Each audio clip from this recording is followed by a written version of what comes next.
Hello साथियों, नमस्कार। कैसे आप सब? उम्मीद करता हूँ आप अच्छे होंगे। मैं सभी स्टूडेंट का आपके अपने चैनल संघर्ष क्लासेस संसारपुर पर हार्दिक स्वागत, अभिनंदन और वंदन करता हूँ।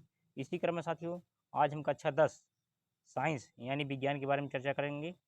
तो क्योंकि इस नोट्स में उतना ही लिखा गया है जितना आपको बोर्ड की एग्ज़ाम लिखना है, और आप हमारे साथ बिल्कुल लग करके अध्ययन करिए। यकीन मानिए, यदि आप ऐसा कर लेते हैं साथियों, तो आपके एग्ज़ाम में बहुत अच्छे नंबर आएंगे और आप बेहतर अंक से पास होंगे। ऐसी आशा उम्मीद विश्वास के साथ प्लीज़ साथियों, जो लोग नए जुड़े हों चैनल को सब्सक्राइब करके बेल आइकन घंटी प्रेस कर लेंगे। चलिए हम शुरू करते हैं। तो देख सकते हैं चैप्टर फर्स्ट, रासायनिक अभिक्रियाएं एवं समीकरण, पहले पाठ का नाम है। उसके बाद पहला क्या है, रासायनिक समीकरण क्या होते हैं। रासायनिक समीकरण क्या होते हैं? किसी रासायनिक अभिक्रिया को अभिकारकों एवं उत्पादों के प्रतीकों व रासायनिक सूत्रों का प्रयोग करके प्रदर्शित करना रासायनिक समीकरण कहलाता है। बहुत सिंपल भाषा में लिखा गया है। आप अगर एक बार अध्ययन कर लेंगे तो आपको पूरा दिमाग में बैठ जाएगा।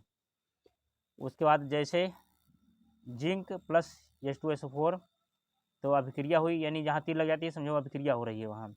तो JnSO4 प्लस H2। अब अभिकारक क्या है? ऐसे पदार्थ जो रासायनिक अभिक्रिया में भाग लेते हैं अभिकारक कहलाते हैं। जैसे क्या हो, Zn प्लस H2SO4 यानी जिंक प्लस हाइड्रोजन सल्फेट, फिर जिंक सल्फेट प्लस H2 यानी हाइड्रोजन बन गया बाद में। अब उत्पाद क्या है? ऐसे पदार्थ जो रासायनिक अभिक्रिया के संपूर्ण होने पर प्राप्त होते हैं उसे उत्पाद कहते हैं। यानी जब अभिक्रिया पूर्ण हो जाएगी, जो तत्व बनेगा वही है। जैसे Zn प्लस H2SO4, फिर रासायनिक अभिक्रिया हुई, बना क्या? JnSO4 प्लस H2 यानी उत्पाद बन गया। देख सकते हैं, ये देखो, यह अभिकारक है, ये उत्पाद है। अब क्या है अगला? क्या है? संतुलित रासायनिक समीकरण। वह रासायनिक समीकरण जिसमें विभिन्न तत्वों के परमाणुओं की संख्या अभिकारक व उत्पाद दोनों पक्षों में समान होती है, संतुलित रासायनिक समीकरण कहलाता है। जैसे 3Fe प्लस 4H2O, अब अभिक्रिया हुई Fe3O4 प्लस 4H2। दूसरा है 2H2 प्लस O2, अभिक्रिया हुई 2H2O बना। तो साथियों, आप लोग यहाँ से लेकर पूरा यहाँ तक अध्ययन कर लीजिए। चलिए अध्ययन करिए।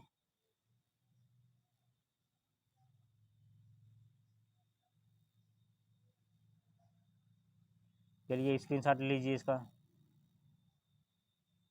चलिए हम अगला पेज कराते हैं।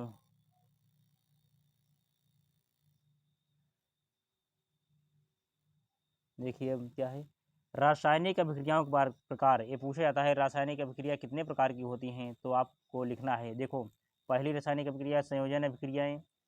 संयोजन अभिक्रिया इसी में होता है। संयुग्मन अभिक्रिया योगात्मक अभी इसी में होता है। दूसरा है वियोजन अभिक्रिया, या इसी को कहते हैं अपघटन अभिक्रिया। तीसरा ऊष्मा क्षेपी अभिक्रिया। चौथा ऊष्मा शोषी अभिक्रिया। पाँचवा विस्थापन अभिक्रिया। छठवा द्विविस्थापन अभिक्रिया। सातवां उपचयन अभिक्रिया, ऑक्सीकरण अभिक्रिया इसी को बोलते हैं। ठीक है, अपचयन अभिक्रिया 9 नंबर पर रेडॉक्स अभिक्रिया, यानी अपचयन उपचयन अभिक्रिया को ही रेडॉक्स कहते हैं। अब क्या है अगले आता है संयोजन अभिक्रिया। इस अभिक्रिया में दो या दो से अधिक अभिकारक मिलकर एकल उत्पाद का निर्माण करते हैं। ऐसी अभिक्रिया को संयोजन अभिक्रिया कहते हैं। जब जब दो मिलेंगे अब एक बनेगा तो क्या कहते हैं? संयोजन। देख सकते हैं दो दो, जैसे क्या है उदाहरण में कोयले का दहन, जैसे कोयला जलता है, देखो सी यानी कार्बन, कार्बन को मतलब कोयला, प्लस O2 ऑक्सीजन, दोनों मिले CO2 बन गया, यानी कार्बन डाइऑक्साइड बन गया। यानी इधर क्या है, दो मिले एक बना, कार्बन डाइऑक्साइड, कार्बन डाइऑक्साइड। इधर क्या देखो, सी इधर मिला अब इधर मिला, बना एक, दो मिला एक बना। ऐसी जब समीकरण देगा दीजिए बोर्ड के एग्जाम में, तो आप क्या लिखेंगे? अब पूछेगा ऐसा दे करके, बताइए इसमें कौन सी अभिक्रिया है, दोनों देगा तो आपको समझ लेना है। जब दो देगा एक बनेगा तो उसमें क्या हो जाएगा? संयोजन अभिक्रिया, एकल उत्पाद का निर्माण होता है। उम्मीद करता हूँ साथियों आप बहुत बेहतर ढंग से सीख गए होंगे। और दूसरा क्या है? जल का निर्माण। अभी ये भी क्या है? ये भी संयोजन अभिक्रिया। देखो 2H2 प्लस O2 यानी हाइड्रोजन ऑक्सीजन मिलके जल बन गया, H2O यानी जल बन गया। जल का सूत्र होता है H2O। अब क्या है नंबर 3, गंधक का दहन, यानी सल्फर प्लस O2, गंधक का दहन बराबर क्या SO2, ये क्या है, ये भी है संयोजन अभिक्रिया। चौथा है कैल्शियम हाइड्रोक्साइड का निर्माण, CaO प्लस H2O, और देखो 2 मिला और इधर एक उत्पाद बना CaOH को होल ट्वाइस। साथियों आप लोग यहाँ से लेकर पूरा यहाँ तक अध्ययन कर लीजिए, इसके बाद हम आगे कराते हैं।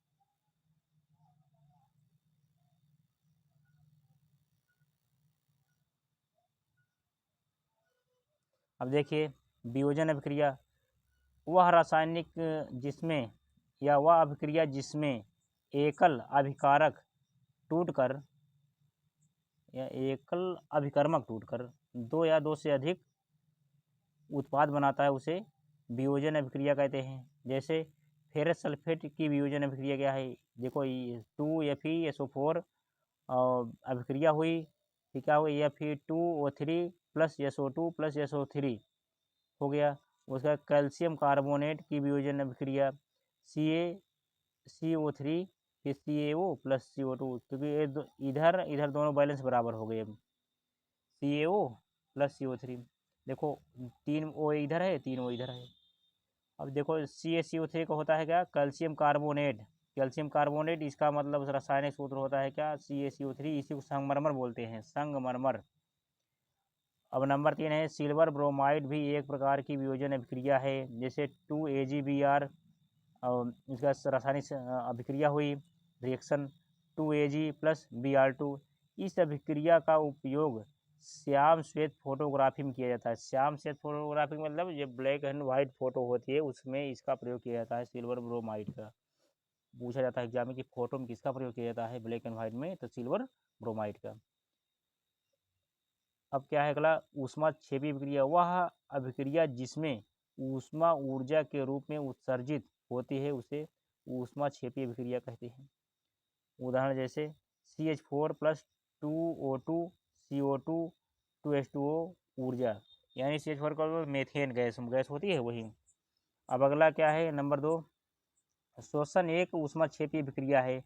मनुष्य को जीवित रहने के लिए हमें ऊर्जा की आवश्यकता होती है, बिल्कुल सही। यह ऊर्जा हमें भोजन से प्राप्त होती है, ये भी सही है। पाचन क्रिया के समय खाद्य पदार्थों में टूट जाते हैं, जैसे चावल आलू तथा ब्रेड में कार्बोहाइड्रेट होता है। कार्बोहाइड्रेट के टूटने से ग्लूकोज प्राप्त होता है। यह ग्लूकोज हमारे शरीर की कोशिकाओं में उपस्थित ऑक्सीजन से मिलकर हमें ऊर्जा प्रदान करता है। इस अभिक्रिया का नाम श्वसन है, इस अभिक्रिया का नाम श्वसन है। देख सकते हैं C6H12O6 प्लस 6O2, फिर क्या होगा 6CO2 प्लस 6H2O प्लस ऊर्जा मिलती है। फिर क्या होता है ग्लूकोज होता है, वही है ग्लूकोज।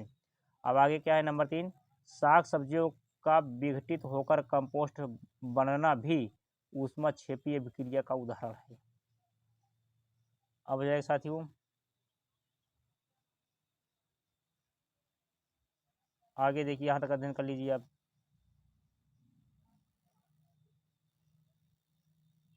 चलिए अध्ययन करिए, स्क्रीनशॉट ले लीजिए इसका। चलिए अब आगे हम अध्ययन कराते हैं आपको। देखिए ऊष्मा शोष्य अभिक्रिया, ऊष्मा शोष्य अभिक्रिया जिन अभिक्रियाओं में ऊर्जा का अवशोषण होता है उसे ऊष्मा शोष्य अभिक्रिया कहते हैं। उदाहरण जैसे H2I2 यानी हाइड्रोजन आयोडीन, फिर 2Hi बन गया, फिर N2 प्लस O2 ऊर्जा मिली 2NO बन गया।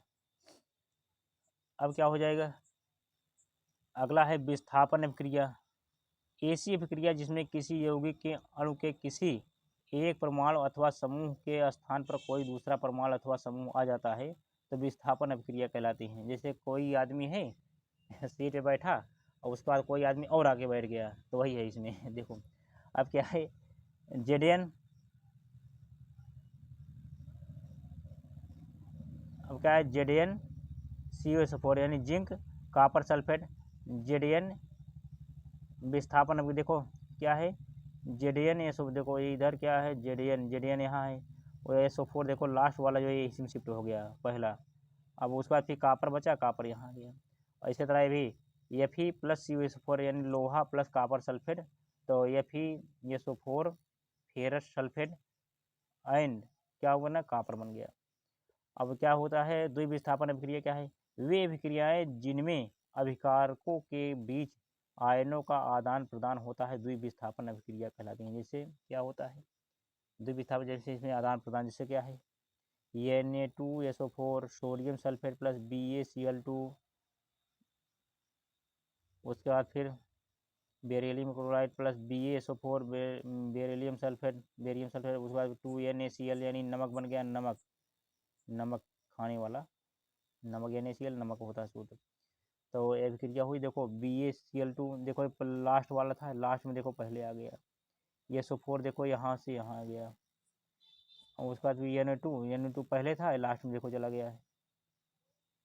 अब क्या है उपचयन अभिक्रियाएं, ऐसी अभिक्रिया जिसमें ऑक्सीजन की वृद्धि हो तथा हाइड्रोजन का त्याग हो उसे उपचयन अभिक्रिया कह लेते हैं। जैसे यानी ऑक्सीजन का त्याग हो, ऑक्सीजन की वृद्धि हो और हाइड्रोजन का त्याग हो। क्या देखो 2Mg plus O2 2MgO, 2Cu plus O2 2CuO। चलिए साथियों इसका स्क्रीनशॉट ले लीजिए। चलिए उम्मीद करता हूँ ले लिया हूँ साथियों। अब इसके बाद देखिए, अब अगला हम कराते हैं, चलो यहाँ तक कराते हैं।